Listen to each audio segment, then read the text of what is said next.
Grimoire Anthology. The Last Word 4. Then. Palamon was ash. I was only a boy, my face caked in soot, snot and sorrow. I'd assumed Darren, my friend, our guardian, the saviour of Palamon, would always protect us, could always save us. But I was a fool.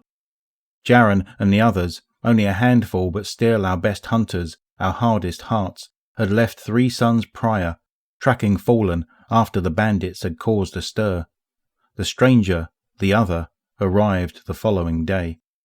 He rarely spoke, took a room, took our hospitality. I was intrigued by him, as I was with Darren when he'd first arrived. But the stranger was cold, distant, damaged, I thought. But I wasn't afraid, not yet. Only a child, I knew the monsters of our world to walk like men, but they were not. They were something alien, 4-armed and savage. The stranger was polite, but solemn. I took him for a sad, broken man, and he was, though at the time I didn't understand how that could make one dangerous. As with Darren, Father made an effort to keep me away from the stranger. It wouldn't matter. As the silhouette approached, fear held tight. The dark figure towered over me, looking into me, through me. He smiled, my knees weak, all lost. Then he turned and walked away, leaving ruin and a heartbroken, terrified boy in his wake without a second glance.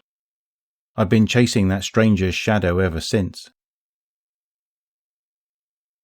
Now. We stood silent, the sun high. Seconds passed, feeling more like hours. He looked different. He seemed, now, to be weightless, effortless in an existence that would crush a man burdened by conscience. My gaze remained locked as I felt a heat rising inside of me. The other spoke. "Been a while." I gave no reply. The gunslinger's sword, his cannon, that was a gift. My silence held as my thumb caressed the perfectly worn hammer at my hip. An offering from me to you. The heat grew, centered in my chest. I felt like a coward the day Darren Ward died and for many cycles after. But here I felt only the fire of my light. The other probed.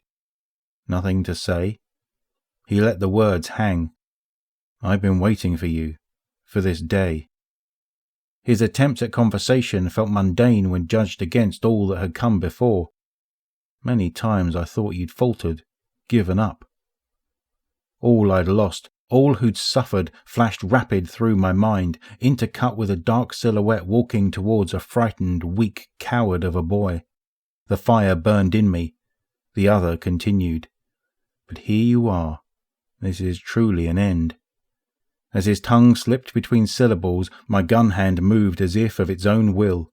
Reflex and purpose merged with anger, clarity, and an overwhelming need for just that, an end. In step with my motion, the fire within burst into focus, through my shoulder, down my arm, as my finger closed on the trigger of my third father's cannon. 2 shots, 2 bullets engulfed in an angry glow. The other fell. I walked to his corpse. He never raised his cursed thorn, the jagged gun with the festering sickness.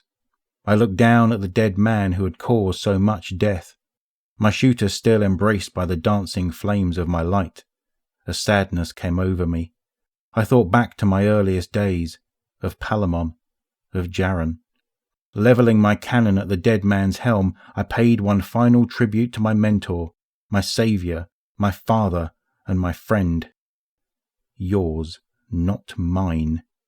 As I closed my grip, allowing Darren's cannon, now my own, to have the last loud word.